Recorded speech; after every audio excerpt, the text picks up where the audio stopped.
Ladies and gentlemen, welcome back to another episode of the Self-Directed Podcast. Today's guest, Joel Bein, head of growth of Career Hackers and the editor, writer of Daily Job Hunt newsletter, an email that goes out to nearly 200,000 people every single day about mindsets for your career. Joel, welcome to Self-Directed. Excited for our conversation today. Thanks so much for having me, man. Yeah, for sure. So, Joel, I know that there are tons of topics that we'll probably get into at some point. Real quick, before we get started, we'd love to hear just kind of the 30-second pitch. Here's what you're doing today. Here's what, Career Hackers Crash is all about. And then I want to rewind the clock. Sounds great. Yeah, we have careerhackers.com, and that's sort of your one-stop shop for empowered careers to kind of embody this mindset of self-directed learning, of forging your own path, of learning to stand out on the job hunt and pitch your way in rather than rely on a resume or credential, focusing on value creation and permissionless mindset to say to a company, hey, I went ahead and made this for you, and show them something that's meaningful as well as something that shows your enthusiasm for that company in particular. And that strategy and mindset as a means to ultimately forge a career that helps you feel alive. So that's what we're got going with Career Hackers, and the Daily Job Hunt email is the morning email that I'm writing, just sending out first thing in the morning in your inbox with little mindset tips along those lines. Awesome, man. Well, you know how I feel about sort of hacking your career and using value as a way to get your foot in the door. It's very near and dear to, in my heart, my own career and sort of what we, the underlying philosophy of Praxis. But I know it's also been something that has played an integral part in your own career, which has been, has taken several different twists and turns. I want to rewind the clock because you definitely haven't always been doing what you're doing, but you've had several different pit stops along the way and kind of started down several different career paths. And so I want to get your kind of career journey on tape here and share that journey. How did you make your start out in the real world? Let's start there. Yeah, I mean, I love the title of this podcast, Self-Directed, because that's really the seed of my story, you might say, where I was in college and I was studying to become a music teacher, getting a degree in music education, classical music. That's my first passion. And I'm still carrying out that passion of music to this day. That's more my side passion now. But I was studying to get that credential specifically to be certified to be a teacher. And so while I was in college, I started really reflecting on my philosophy of education. And that's when I really started asking a lot of questions and just being really philosophical about what is the nature of education, what is learning. And so then it was pretty early on. I didn't have everything fully fleshed out in my philosophy, but I knew that I wanted the main premise to be learning is the product of the learner, not the teacher. It's the product of that volitional agent that is the individual, right? And so I kind of had that seed planted and that interest in education, and I realized pretty quickly that the K through 12 schooling system was not really aligned with that philosophy of education. And so that kind of started this journey where I got that degree, and then I ended up kind of carrying out that momentum. And I didn't really know how else to play my cards at the time, 10, 12 years ago. And I went ahead and went into teaching in the school system. And I was carrying out my passion for music, but I was also realizing I didn't like the system and in terms of the education standpoint. So that kind of proceeded to be the rest of my 20s was me continuing to follow my music passion and building out projects on the side, building out professional opportunities, even getting a master's degree in conducting, and kind of following that passion for music. But then in terms of more tangible, how am I going to make a living? Am I going to become a professional conductor? I decided that I wanted to do something in the realm of making an impact in education and creating those new paradigms. So I was listening to all sorts of podcasts, found Praxis eventually, and kind of started soaking in all this mindset that Praxis teaches, that we're teaching now at Career Hackers, of the value creation mindset. And I remember the first time I heard about when Isaac Morehouse was saying you can just create a value proposition straight to a company and you can land an interview, that was this, it was sort of out of left field for me the first time I heard that. But I just kept on following those podcasts and soaking it up, and realized how much of an impact on the world this mindset can have when people are empowered to kind of go in the side door for a professional opportunity and not rely on these institutions. We can make these institutions less relevant by empowering the individual to self-direct their own path. So that's kind of the passion that's been fueling my own story to eventually pitch my way. I was out of the school system and into my current role. So that's a window into my story. Yeah. So there's another point. I know that, several, I don't even know, probably 4 or 5 years ago at this point, even, as you were kind of going through different stages in your journey with music and sort of making that next transition into tech.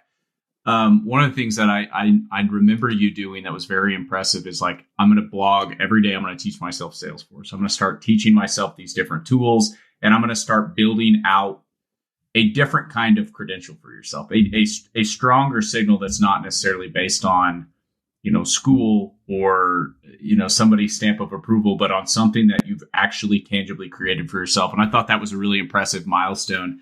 Talk me through sort of those next steps, as you made an actual pivot out of music and not just music, like something that you'd spent 20 plus years building sort of this body of work as a musician, as somebody who you were really far down committed to this path, and you made a pivot. Talk me through that pivot.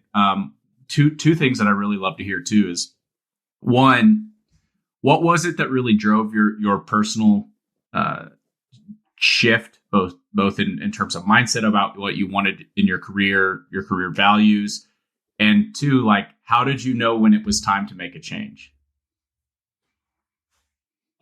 Yeah, I mean, it was really sort of 2016 when I finished my master's degree, and I had that conducting training that I sought out. And then I was like, okay, how am I going to take all this and put it all together in sort of these two passions I had emerging for music, as well as creating new education paradigms. And then I knew the first step was to get myself out of that path of being an academic. So I landed a high school charter school job that was reasonable for me in my value system. It wasn't something that was going to be too much of a time suck, and I knew that I could create some time on the side to start figuring out how am I going to play my cards and make that pivot. Yep. I remember thinking at the time that my intentions that first year were 3 P's: plant, pivot, and play. Well, actually, play with possibility. So 4 P's. I just wanted to get myself planted, get myself grounded, take a deep breath, and then start playing around with ideas for how I could make that pivot. And so that 30-day blogging challenge is really what was a launching point, where I'd heard Isaac and TK start to riff on that. And I was like, this sounds like it could be really transformative, and let's try it out. Because I've always tried to be the person who, when I hear good advice, I follow through on it. I don't just think about, oh yeah, someday I'll do that, but I'm going to actually follow through on it. So yeah, I did that 30-day blogging challenge, and that's really activated my creative habit to show up every single day and publish, and learned a lot about myself in terms of that vulnerability that is the creative process of putting yourself out there when you press that publish button. Learned a lot about my writing style and dialing in those writing skills. And then it just kind of kept trying to build a portfolio in the way that, Praxis teaches. And then I started a podcast, and then I started my nonprofit music organization in New Orleans with that same mindset of just, can I create something every single day and build momentum? And so I kind of had playing on the side where I was building this nonprofit because I knew I wanted to keep my music passion going, even if I was going to make another pivot into the startup world or whatnot. So I was like, okay, let me build this on my own in an entrepreneurial way. And that, of course, will help my portfolio, right? Yep. If I did a Kickstarter campaign and like trying to build that signal, how can I build that digital body of work, right? So I knew that was only going to help my bigger picture goals to build this Kickstarter campaign and show that in my portfolio. Then it was just, once I kind of got that floating, then I started putting more of my attention into the bigger career change and started to learn more about the startup world and find just kind of surround myself with more people who are in the business world. And I started inviting Praxis alumni on my podcast and kind of getting into this ecosystem. And that's when I started that Salesforce course to try to just get myself immersed in a tool that, I mean, like you said, I was completely deep into one career path. And so, and in my background, my parents were not business owners. I was not surrounded by entrepreneurship. And so it was like a pretty fresh, cold pivot in that way. So yeah, just kind of knew that if I kept on investing in that a little bit each day, that compound effect would take place and I could keep building that momentum and eventually could break through. Awesome. Yeah. And it's clear that, that sort of approach of plant, pivot, play, exploring the possibilities kind of reminds me of, I like to think about early career decisions or even in your case, like changing career decisions where you're going through this process of discovery and you're trying to find your next thing when you lack clarity. I almost think of it like you're placing bets at a roulette table and you've got sort of this set number of chips. You've got all these different tiles you could play on, and you kind of got to like throw some different chips out on different things and see what hits as a way of advancing and like sort of iterating your way forward. So I like that approach. It's obvious that, that approach has paid off. The compound interest is now beginning to pay dividends in sort of what you're doing now. So would love to hear a little bit more about, what you're doing at Career Hackers today, sort of how that's going. And then we can get into some more details of sort of the mindset stuff and, how people are applying that. Yeah. I mean, I just keep on that same mindset of growing every single day. And so when I first started this role or first started working for the company, of course, we were called Crash before we were called Career Hackers.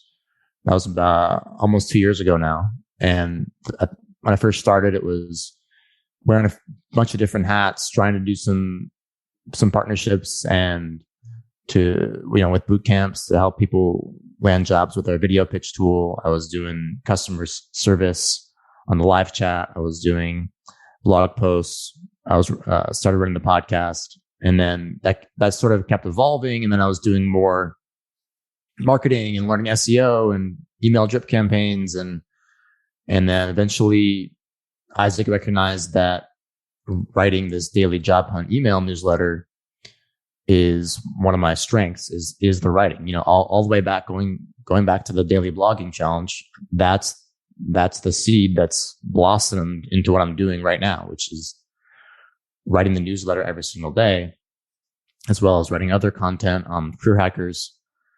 So that's my forte, and I love doing that. And then I'm continuing to grow in developing new skills in building partnerships and sales and focusing more on revenue. And that's where I'm leaning into right now, is finding those ways to build rapport with potential partners, finding ways to think from their perspectives and create proposals that are going to be really signaling to them that we're looking to create value for them, and serve them. And then all sorts of different, more, I guess, tactical skills of learning how to follow up and the timing of that. I mean, there's all these subtleties in, especially working remotely and doing these things on video calls and emails. And there's a lot of these subtleties. But with the sales thing in particular, there's a lot there with with also personal development, Yep. where learning to kind of clear away some of the, oftentimes in our culture, we're taught that sales is not genuine or sales is not honest, and so kind of learning to clear away some of these beliefs that you might have been conditioned to have about what sales is. That's been a growth process. So yeah, it's, I've just found that when I focus on growth, then that's everything else can be secondary to that. And the worst case scenario, I was telling you before we started recording, the worst case scenario is I learn, right? I learn by doing, and whatever the outcome ends up being, I know that I'm going to learn. So yeah. Awesome, man. Well, I want to shift gears and talk a little bit more about sort of the mindsets that you all are promoting through your content and sort of the brand you're building here. And I'd love to just kick it off. Are there any stories that come to mind of users or subscribers, people who have used the mindsets and written back in, hey, here's how I did XYZ. Here's how I landed a job. Would love to hear, any of the sort of positive real world stories of that mindset played out.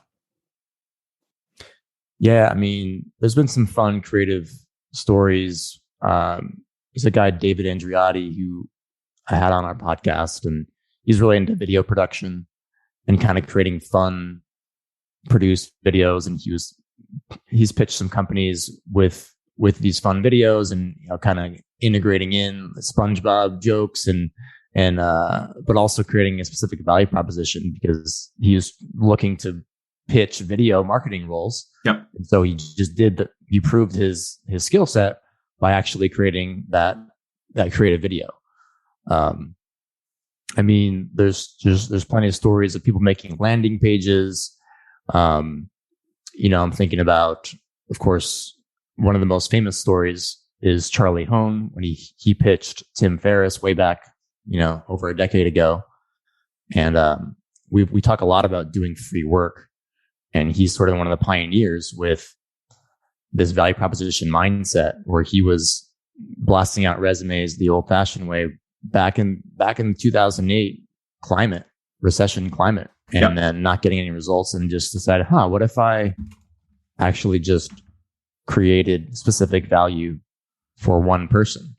And so he's able to work with people like Ramit Sethi and Tim Ferriss.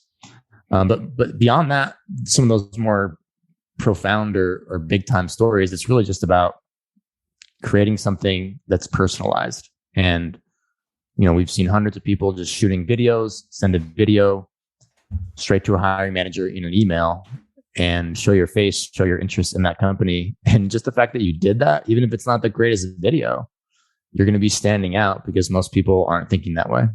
Yeah.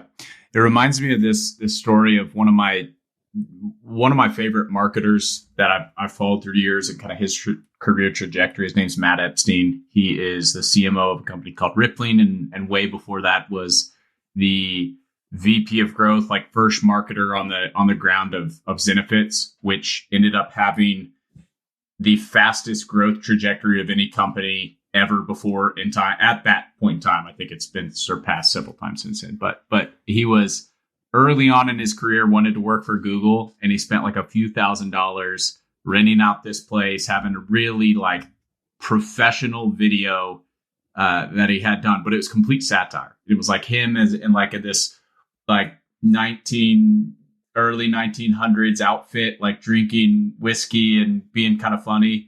And it was all directly to Google, why they should hire him. I don't think he ended up getting the job at Google, but this video went viral, and he got hundreds of job offers or interviews from it, and ultimately went on to, he was the CMO, led the growth of, the fastest growing SaaS company in Silicon Valley. And then again, with Rippling, has been very successful. But I love stories like that of people who have taken a more creative, self-directed approach. They've thought outside of the box, and like, you just never know where that's going to take you. I think one of the things I like about it is it creates such a big window of opportunity for serendipity to do you favors, as opposed to just like passively waiting and hoping somebody picks you at the school dance. You've now kind of like created you've increased the surface area of yourself and the ability for other people to come across you. So Um, anyway, some of your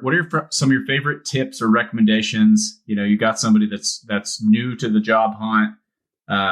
They're early on in their career. They're starting out, and they are trying to figure out how to go, get their foot in the door at a company. What are some of the things you would, tell them to do? Yeah, I mean, first step is to take action and have a bias towards action, and kind of take that mindset I mentioned earlier of just make a little bit of progress each day and build momentum. When you have that mindset of I'm going to do at least one thing each day, then that's going to compound. And like I said, I basically was starting from scratch. I didn't know anything about business or what, basically nothing about the startup world. And then it just kind of blossomed over time. So figure out what's the first thing you can do and then start doing it. And then you'll know later what the next thing you're going to do is. So avoid that analysis paralysis, and then figure out what you're curious about, right? Like, is there a certain problem that you want to see solved in the world? I wrote, I think it was last week, I wrote a newsletter, and the subject line was, "Are you mad enough?" And it was asking people to introspect on what it is that makes you mad in the world in terms of the problems you're seeing. And there's not really a shortage of those, right? So like, figure out what you're so mad about that you want to go do something about in a creative, constructive way to channel that. And maybe there's a company that's already solving that problem, right? So figure out what you're curious about, and maybe not necessarily passionate, right? Because passion can be overwhelming because I gotta follow my passion right away. But just kind of start playing around and take action every single day. And maybe you want to start building out your portfolio. Maybe you want to learn some new skills. Maybe you're finding yourself curious about marketing. You're finding yourself curious about coding, or maybe you have a hunch that coding is for you, but you've never really done it. Well, do a challenge. Do a learn to code for 30 days challenge. And there's so many different courses you can take. I mean, it's just up the wazoo in opportunities out there on the World Wide Web. If you just choose to create that frame of, I'm going to do the next 30 days learning to code, maybe blogging about what I'm learning to prove and that growth mindset and add to your portfolio in that way. And then you'll see what happens 30 days from now.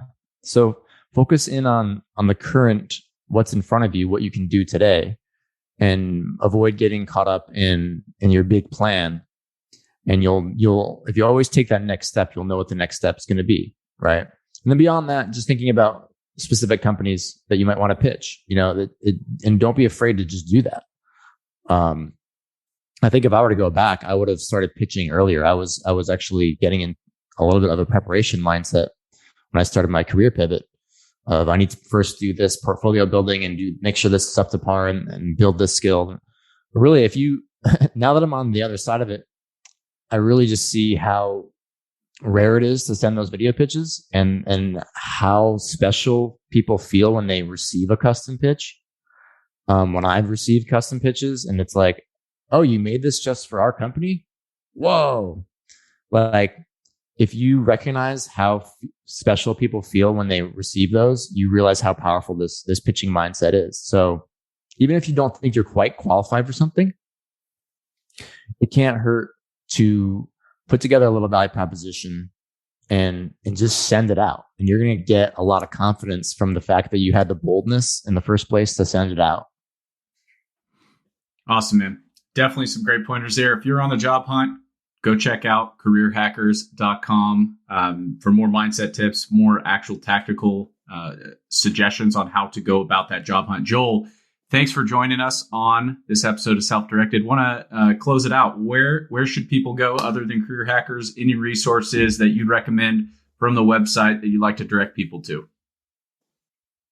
Yeah, I'll just highlight the fact that the website has a plethora of resources. We have all these blog posts in different categories of mindset, portfolio building, crushing the interview, and also top tools, top coaches, top boot camps. We're really trying to create, and we're just getting started, trying to create this one-stop shop of a robust library of content and resources. So you can you can really feel empowered. So definitely check it out. And really appreciate you having me on the show, Mitchell. Yeah, of course. Always a pleasure. Always a pleasure to catch up. And for our listeners out there, thanks again for checking out this episode of Self-Directed Podcast. If you're watching on YouTube, leave us a comment below. Let us know what you thought about this episode or recommendations for new content. If you're listening on your favorite podcast platform or Apple iTunes, leave us a 5-star review, and we'll be back again soon. Thanks, as always, for listening.